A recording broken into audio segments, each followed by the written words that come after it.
Hello and welcome back to the lectures on Australia. So remember the main topic is overcoming the tyranny of distance. The idea here is that distance is a geographic big idea in Australia with many consequences on the country.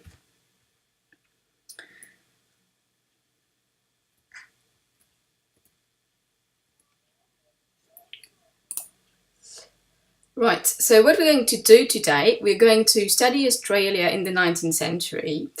And Geoffrey Blainey talked about Australia taming the distance during this period. So what are we going to do? So first we are going, in the first part, going to keep this idea that Australia is a land of punishment. And so we are going to see how settlement is organized and is linked to convict management. And then we'll talk about settlement and geopolitics, and then settlement and trade, the last two being linked, obviously. Then in part two, we'll see how Australia became a land of reward. So first with the gold rush. Then we'll talk about technology briefly, and again we'll talk briefly about distance and society.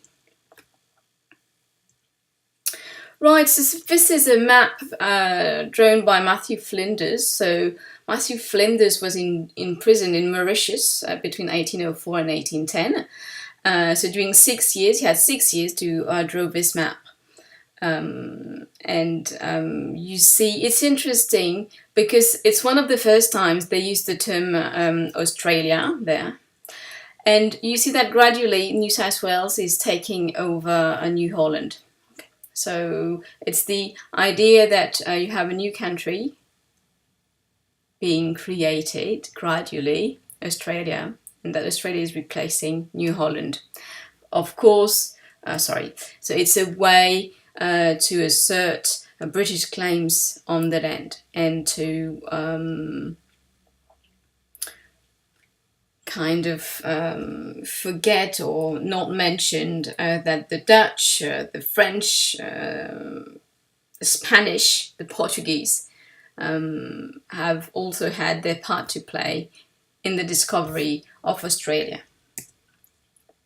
So in 1800, you had two main British settlements. So the first one was in Sydney, from Sydney to the Blue Mountains. And the second one was on Norfolk Island. We talked about it last week because people thought that they would be very useful goods for ships, okay, for the mast and